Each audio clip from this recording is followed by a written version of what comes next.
E antes de eu te falar qual que é o seu propósito, você precisa entender por que você não acha o seu propósito. Eu vou começar pelos erros, pra gente chegar lá. Por né? que as pessoas não acham o seu propósito? Por que elas não acham o seu propósito? Primeira razão, porque elas acreditam que o propósito dela vai ser igual o jacu que bate na janela da portinha dela lá, tec, tec, tec. Fala, oi, eu sou seu propósito. Eu vim aqui pra você me dar pãozinho. Não vai acontecer. Segundo maior erro que faz as pessoas não acharem seu propósito. Elas acham que quando acharem o propósito de vida delas, sairão trombetas do ar, pássaros voando, fogos no céu, agora você sabe seu propósito, bom dia, mundo, você agora, parabéns, Jerônimo, saia da cama, porque agora você tem o seu propósito. Quando eu abro o olho, vem uma luz em cima de mim, porque agora eu tenho meu propósito. Não é assim, né? Não necessariamente o propósito é glamuroso. Né? E o terceiro maior erro é as pessoas acharem que elas só podem cumprir o propósito dela numa única coisa. E aí elas acreditam que só existe uma única profissão para elas terem o propósito de vida delas. Elas não acham a profissão que dá o propósito de vida delas. Ainda não achei a profissão que vai ser o meu propósito de vida. Só que isso não é o propósito de vida. Você não precisa exercer seu propósito numa única profissão. Existe uma gama de profissões, de oportunidades para você exercer. E às vezes nem numa profissão para você exercer o seu propósito de vida. Nem necessariamente uma profissão na sua profissão. Né? Isso. Né? Quando você falou, lembra que a gente tem que responder a pergunta se o propósito é para 2023, é para sempre, né? E se o propósito é pro trabalho, se eu só consigo preencher meu propósito com trabalho ou se eu posso preencher de outra forma. Então, eu vou falar de mim para falar de todo mundo. Né? Então, eu, Jerônimo, vamos falar do que eu tenho de pontos fortes? Então, eu tenho vários pontos para evoluir, mas não é sobre isso que a gente está falando agora, e que eu venho buscando mentores para evoluir na minha jornada. Né? Você, Paty, é uma mentora para mim em vários aspectos da minha vida para que eu consiga evoluir. Às vezes, o meu mentor ele não é encarnado, é Jesus, é Francisco de Assis. Às vezes, ele está encarnado, é a Paty, é um autor de um livro para eu evoluir em alguma coisa. Alguns mestres que me irritam, né? Tem coisas que meu filho João me irrita, ele é um baita mestre para mim em várias coisas. A Carol, às vezes, me irrita profundamente. Minha outra filha, ela é uma baita mestre pra mim. Mas eu também sou uma baita mestre porque eu irrito muito ele. Rapaz, na TPM, então, a Paty é uma baita mestre. Pensa, nossa, a Paty, que sabedoria. Que sabedoria. Na TPM, amigo. Beleza, Jerônimo, mas se não é uma única profissão, quais são os indicativos de qual profissão tem que ter? Tem uma parábola que eu gosto muito, contada por Jesus, dos talentos, né? Ele conta que o mestre, o chefe, ele deu 5, só que talentos representavam dinheiros, mas é uma metáfora, né? Então pode ser contada de qualquer forma. Ela pode é o que você interpretar dela, né? Desde que seja na direção do que foi contada. Então um recebeu 5 talentos, outro recebeu 2 talentos, outro recebeu 1. Aí o mestre viaja e volta. E aí o que recebeu 5 talentos vira para o mestre e fala assim, eu recebi seus 5 talentos, botei eles para funcionar e eu tô te devolvendo 10. Parabéns, bom homem, vai experimentar o que há de melhor. Né? Veio pro segundo, tive 2, virou 4, toma aqui os talentos, parabéns, meu bom homem, vai experimentar o que há de melhor. E vem o último e fala assim, eu recebi 1 talento, eu botei ele embaixo, enterrei ele, escondi bem ele, guardei bem ele, pra não correr o risco de eu perder esse talento. Então toma aqui seu 1 talento de volta. Ele fala, nossa, por que você não aprendeu com os outros? Né? Vai descobrir ranger de dentes, arrastar de corrente, se ferrou. Resumido é o que ele fala, né, na parábola. Então, tudo bem que talentos ali se referem a como se fossem moedas, mas a linha lógica é muito parecida, né? Aquilo que você recebe precisa ser multiplicado. E quando eu olho para mim, né, eu recebi alguns talentos, eu recebi a facilidade de falar, eu recebi a facilidade, como você disse, de pegar um monte de coisa complexa. O que os meus alunos mais falam? Caraca, o Jerônimo pega pesquisa científica, revisão, meta-análise, revisão sistemática, né? Estuda neurociência e traz de uma forma simples e prática para usar no dia a dia. Né? Então o Jerônimo consegue pegar uma coisa e estruturar em passo 1, passo 2, passo 3, passo 4. Meus alunos em coaching, né? Eles passam a viver de coaching, porque eu ensino passo a passo para eles viverem de coaching. Então eu falo, cara, o Jerônimo faz isso muito simples. Então isso é um talento meu. Isso é incrível mesmo. Você vem e você faz assim, cara, né? Vem uma aluna e faz uma pergunta, mas parece tudo complexo. E eu escuto aquela pergunta e você faz assim, não, vai por aqui. E aí tá resolvido, né? Eu tenho a facilidade de mentorar as pessoas para aquilo que elas querem para a vida delas. Né? Algumas pessoas falam assim, ninguém fica igual passando pela vida do Jerônimo. É muito verdade. Então isso é um talento que eu tenho. E aí eu posso pegar esse talento, por exemplo, eu tenho muita facilidade com o número. Eu sei fazer dinheiro na bolsa de valores. E talvez eu pudesse estar, ao invés de estar aqui gravando um podcast, porque, Five, deixa eu dividir uma coisa com você. Tem hora que é difícil gravar. Né? Tem hora que eu boto a mão na cabeça e falo, me perco no meu raciocínio, né? E fico preocupado com a palavra que eu disse. Será que vão interpretar errado? Né? Tem hora que é difícil gravar. Esse, aspas, glamour da gente tá chegando a 1 milhão de seguidores, né? Esse glamour vem de muito trabalho, né? E se eu fosse ali pro meu computador e ficasse na bolsa de valores, eu ia fazer talvez mais dinheiro que eu faço hoje, sem precisar me expor publicamente, só ali. Invisto, ganho, perco um pouquinho, ganho mais. E poderia ter continuado jogando pôquer se eu quisesse, que eu fazia bastante dinheiro com pôquer, né? Então, o fato é, eu poderia ganhar dinheiro lá, mas será que eu estaria colocando multiplicando os meus talentos? Aí temos que subir agora na escala de volta. E vem o propósito, né? Será que eu estaria dando sentido à minha vida? Será acho que você até estaria usando seus talentos, que você também tem esses talentos, mas não te alimentaria no seu propósito. Aí vamos entender por que não me alimenta? Você tem que subir os propósitos pra você entender por que não te alimenta. Porque eu não estaria ajudando o coletivo a evoluir. Porque eu não estaria desenvolvendo o meu propósito espiritual individual. E porque eu não estaria contribuindo para o propósito espiritual universal. Então, se eu estivesse fazendo dinheiro com pôquer ou com bolsa, só com pôquer ou só com bolsa de valores, naquilo ali, eu não estaria contribuindo com todo o crescimento da humanidade. E aí o que eu ia sentir? O que quase todo mundo sente em algum momento da vida. Vazio. Né? Uma psicóloga que eu conversei uma vez falando que atendia pessoas que ganhavam dinheiro na bolsa, ficavam muito ricas e depois quando ganhavam muito dinheiro sentia o quê? Vazio. Falta de sentido. Falta de propósito naquilo que ela estava fazendo. E vou só incrementar uma coisa, né? E não quer dizer, como o Jerônimo falou, nem sempre o propósito está na profissão, no trabalho, né? Então, se a pessoa disser assim, né?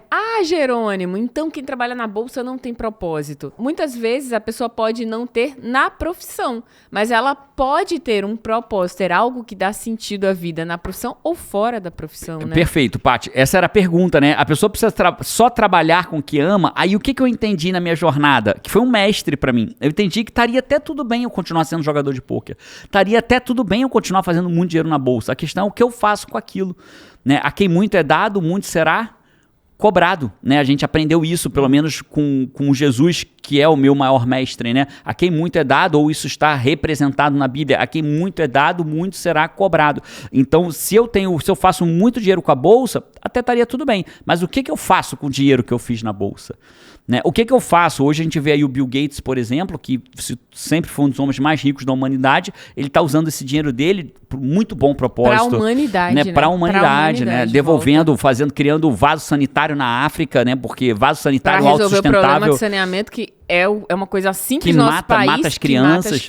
Né? Imagina você morar num país que não tem, num lugar que não tem saneamento básico. Então ele criou um prêmio para quem criasse um vaso sanitário autossuficiente que não dependesse de encanamento.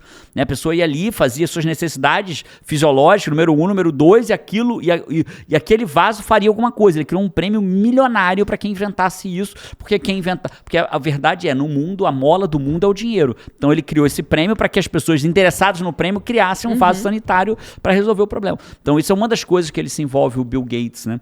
Então, dentro dessa linha lógica, por que as pessoas não encontram o seu propósito? Então, beleza, Jerônimo, agora junta tudo isso e me dá o suco num copo pronto para eu achar meu propósito de vida. Tá bom, é isso que eu vou fazer.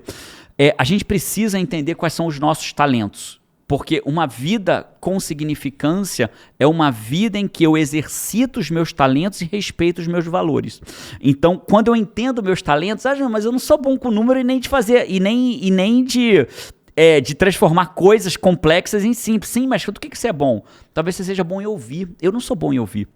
Eu não sou bom em ouvir individual. Eu sou muito bom como coach, mas eu estou exercitando a minha profissão como coaching, ouvindo a pessoa. Mas eu não sou uma pessoa muito boa em sentar e ficar ouvindo os outros a todo momento. Não é meu talento, né? Ouvir idosos. Tem pessoas que, cara, podem ouvir a história de um idoso por horas. E aí o idoso, por horas, e tem um monte de idoso que precisa falar, porque não tem para quem falar. Tem gente que é um bom cuidador. Tem gente que tem uma capacidade incrível de pegar um processo e melhorar ele, tornar tudo mais eficiente. Tudo mais eficiente, transformar numa planilha de Excel e facilitar as coisas. Tem gente que tem facilidade de organizar, criar processo. Tem pessoas que têm facilidade de falar em público. Tem pessoas gente que se importa e tem talentos na área onde, sei lá, pode cuidar de uma área da natureza. Tem gente que tá tentando resgatar os oceanos, né? As pessoas dizem, um trabalha numa causa porque ela é movida por aquele propósito, né? Uma causa, mas as crianças, a fome é mais importante, ou o saneamento é mais importante, ou cara, tudo é importante. Os animais, então tudo é importante, né? Isso. Quando você então, se por move exemplo, por algo, você está fazendo diferença no mundo. Aí você começa a dar o quê? Sentido à sua vida, à sua existência. Então, como a Paty falou, né? Algumas pessoas vão se saciar tendo um trabalho formal e que não dá sentido à vida delas, mas que em todas as horas vagas, ela usa o dinheiro do trabalho para dar sentido à vida dela. Né? Eu não sou esse tipo de pessoa, eu sou o tipo de pessoa... A Paty é esse tipo de pessoa. Ela pode trabalhar com algo que não dê tanto sentido à vida dela, desde que em outros horários ela sinta sentido à vida dela. Né? Eu, Jerônimo, preciso trabalhar com algo, preciso acordar de manhã para fazer algo que dê sentido à minha vida. Né? Para ser isso. Então, Jerônimo, beleza, qual é o meu próximo passo? O seu próximo passo você precisa parar agora. Entender quais são os talentos que você tem. Veja, no talento eu não estou falando de cantar, talvez seja cantar, né? Talvez você toque violão e possa ensinar violão a meninos de uma comunidade carente para tirar eles do meio da rua e aprender a tocar violão e ter uma profissão, né? Então, não importa. Às vezes é até o talento de ser trabalhador. Tem gente que é destemido, não importa em que trabalha. Quantos casos a gente não vê de mães que trabalhavam, cara, no lixão, não sei o que, não sei aonde, imparável, porque o propósito dela era fazer o filho ter educação. Isso, era o que dava sentido à vida dela, né? O que dá sentido à minha vida. Meu filho não terá essa vida. Ele vai ter educação. Né? É isso. E quando você acha esse sentido pra tua vida, você acha um pra quê pra acordar todos os dias da sua vida. Você acha algo que faça valer a pena viver essa existência desafiadora material que a gente vive, com pandemias, com ilegalidades, com roubos, com fraudes, com tudo que a gente vive nesse mundo, né? E aí você quando vê sentido, quando você dá sentido à sua vida. Então, o que eu quero que fique pra você desse podcast, né? Eu quero que você tenha tido um nível... Eu sei que não foi fácil, né? Não foi fácil ouvir tudo que a gente falou, foi complexo, foi profundo. Não foi plug and play. Não foi plug and play, mas é algo que agora te pega e te dá o conhecimento necessário para entender o seguinte, cara, Jerônimo, e se eu neste momento não entendi o meu propósito de vida? Então você já tem um propósito, que é achar o seu propósito. Então, para quem não tem propósito de vida na tua vida, para quem não sabe o sentido da sua vida, acabou de ganhar que é o sentido de achar sentido para sua vida, como disse Viktor Frankl. Né? O sentido da vida é dar sentido a ela. Então, cara, Jerônimo, eu saí daqui sem saber meu propósito de vida. Não, ao contrário, você acabou de saber. Saia daqui para achar o sentido da sua vida. E só isso já vai te botar no prumo. Só de acordar amanhã, quando você abrir os olhos e falar assim, cara, o sentido da minha vida é achar o sentido dela. E quais são os maiores indicativos? Lembra da parábola dos talentos? Os maiores indicativos que eu tenho são aquelas coisas que vieram naturalmente em mim, que eu faço naturalmente bem. Eu cozinho naturalmente bem. Que você recebeu. Os talentos são os instrumentos que você recebeu. Cara, você não recebeu à toa, você recebeu para você usar, né? Quer ver aonde eu vi isso acontecer na prática? Você lembra que eu era professor de Direito, óbvio que você lembra, né? Eu dava aula numa das faculdades que eu dei aula... Jurídica, de Deontologia Jurídica, Processo Civil, Direito Constitucional. Né? Numa das aulas, numa das faculdades que eu dei aula, uma das instituições, né, que foi a FAESA, no Espírito Santo, eu fiz uma parte da nota dos alunos era ganha pelo trabalho social deles. Esse é o meu talento, mover as pessoas para fazer algo. Então, desde que eu era professor de Direito, eu botava as pessoas em movimento. Então, o meu talento qual era? Cara, fazer as pessoas andarem. E aí eu falei, qual é o trabalho social que você vai fazer que vai valer ponto? E aí, olha, cada um vai buscar o trabalho social no quê? Naquilo que ele é bom. Teve um grupo que, sabe, asilo, que eu fui junto pintar, né? Fui lá, pintei o asilo junto com os alunos. Fez uma mega doação de sangue. Outro grupo, olha isso, Five, eles conseguiram, eu não dou sangue porque eu tenho medo, eu desmaio fazendo exame de sangue, né? Que é uma agulhinha fininha, imagina a tora da doação de sangue, né? Pelo menos no meu mundo é um cano PVC, né? Na minha cabeça, né? E eu não sou mal por isso, só não é a forma como eu mudo o mundo de outras formas, mas esse grupo organizou a maior doação da história que já tinha acontecido naquele centro que tinha sido feita a doação, porque era um trabalho. Então cada um vai buscar, outro foi se vestir de palhaço e foram no orfanato. Então cada um foi dar sentido à sua vida naquilo que ele é bom. Eu não sei fazer muita coisa, mas eu sei pintar a parede. Vamos pintar uma parede de um asilo, né? Então cada um vai achando seu propósito. A única coisa que você não pode, que você tem que recusar na sua vida, é viver uma vida sem propósito, sem sentido. E se você não sabe seu propósito sem sentido, agora tem. Achar o seu sentido, o seu propósito para sua vida. Eu acho que esse podcast foi um baita raio-x maravilhoso. Foi uma oportunidade da pessoa fazer um raio-x. Tenho, não tenho, entendi o que é. Quais são os meus talentos? É por aqui que eu vou achar? Sou eu que tenho que achar? Não vai cair isso, não vai cair no meu colo. Será que eu sou do tipo, pelo que eu me percebi aqui, será que eu sou do tipo de pessoa que precisa trabalhar na área profissional, que engaja com propósito? Ou não, tá tudo bem, cara, tô em paz, eu trabalho nisso, não é o meu propósito, mas eu faço isso que alimenta, que me dá, né, sentido à minha vida. Eu acho que foi um baita raio-x, assim, para que as pessoas se encontrem.